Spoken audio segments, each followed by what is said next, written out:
President-elect Trump says he will impose 25% tariffs on day one against our neighbors Canada and Mexico. Tonight, Mexico says it will slap a tariff on U.S. goods in exchange. Trump pointing to the border, fentanyl, and illegal immigration. But tonight, this question here: who pays for these tariffs?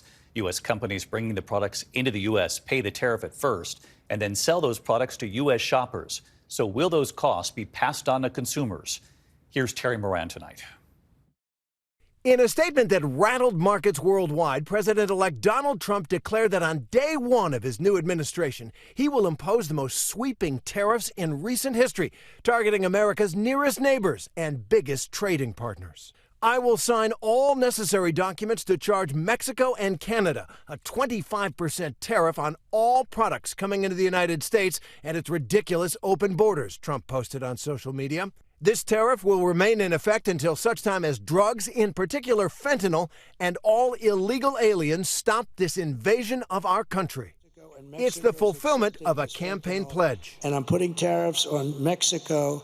Every damn thing that they sell into the United States is going to have like a 25% tariff until they stop drugs from coming in. The United States does more than $1 trillion in trade with Canada and Mexico every year, from consumer electronics to cars and trucks to fresh fruit and vegetables. Trump's new tariffs would not be paid by Canada and Mexico, but by U.S. companies and stores, who will pass on much of the cost to consumers by raising prices on their products. Best Buy and Walmart already warning today new tariffs will mean higher price tags.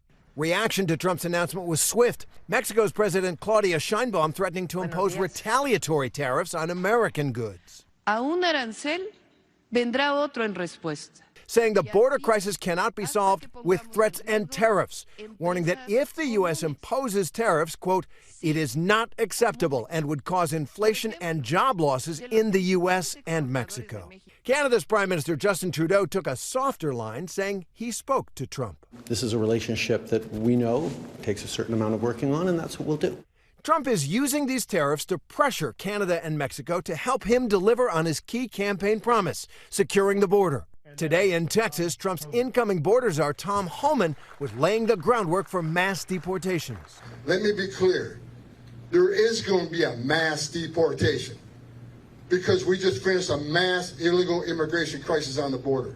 And Homan warned local officials and ordinary citizens not to stand in the way. We're a nation of laws, and we're going to enforce our laws. And I'm sending a message for the people that say they're going to get in our way.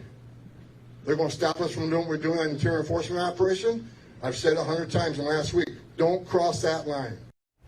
Trump also declared in a separate social media post that he will slap a 10% tariff on all imports from China until Beijing stops the flow of illegal fentanyl into the U.S. And again, though Trump says China will pay those tariffs directly to the U.S. Treasury, that's not how it works. U.S. importers and companies pay those tariffs, and they pass the costs on mostly to consumers through higher prices. David? We'll be watching this in the months ahead. Terry Moran live in Washington. Terry, thanks.